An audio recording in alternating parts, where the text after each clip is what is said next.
जी कल railway stocks ने ना एक मौका दिया लोगों को।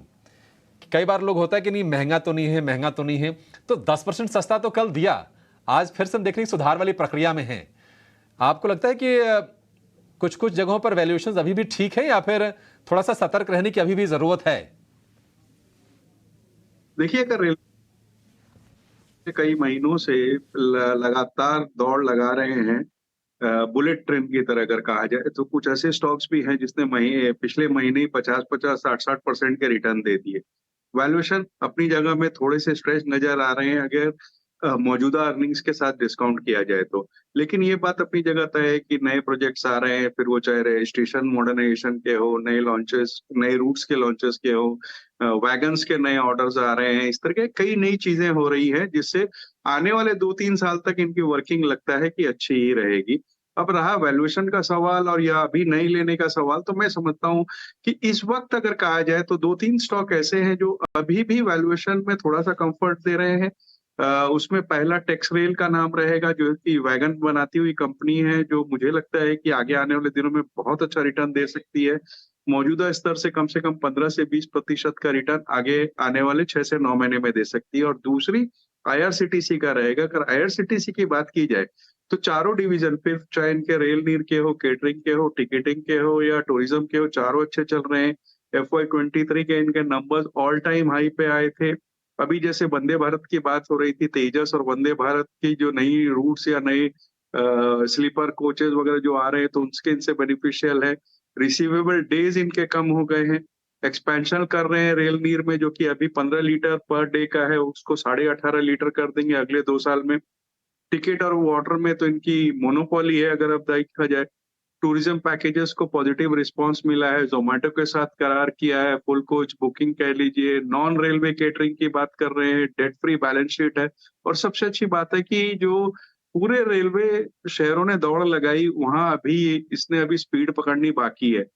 छोटी अवधि की बात की जाए तो 1020, 1030 के टारगेट हो सकते हैं, लेकिन मैं कहूँगा इसे थोड़ी-सी लंबी अवधि के लिए रखा जाए और 1200 के ऊपर के टारगेट हो सकते हैं। इस बूस्ट करने वाली आपके आपके लिए खबर एक और दे देते हैं कि बजट में रेल यात्रियों को वित्त मंत्री से बड़ा तोहफा मिलने जा रहा है। ईटी नाउ स्वदेश को सूत्रों के हवाले से जानकारी मिली है कि वित्त मंत्री बजट में 40 से 50 रूट्स पर स्लीपर कोच वाली वंदे भारत ट्रेनें चलाने का ऐलान कर सकती हैं। हमारे सहयोगी समीर दीक्षित जुड़ गए हैं इस खबर के साथ। समीर, निश्चित तौर पर सबको इंतजार था कि स्लीपर कोच वाली वंदे भारत कब आएगी। दिल्ली कटरा रूट का तो लोगों को पता था, लेकिन निश्चित तौर पर बड़ी खबर बताइए, क्या अपडेट्स हैं आपके पास? जी बिल्कुल, आगामी बजट में रेल मुसाफिरों के लिए बड़ी सौगात मिल सकती है, क्योंकि सूत्रों से ये पता चल रहा है कि सरकार स्लीपर बेस्ड वंदे भारत ट्रेन का ऐलान कर सकती है।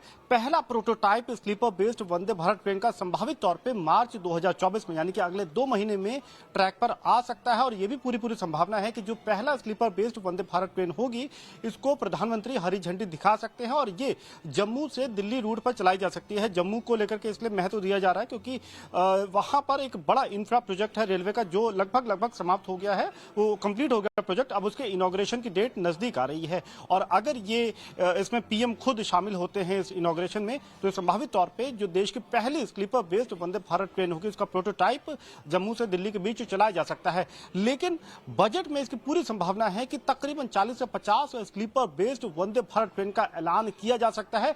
मकसद यही है कि जो लंबी दूरी की रेल यात्रा है उसको पहले के मुकाबले बेहतर, सरल और तेज बनाया जा सके।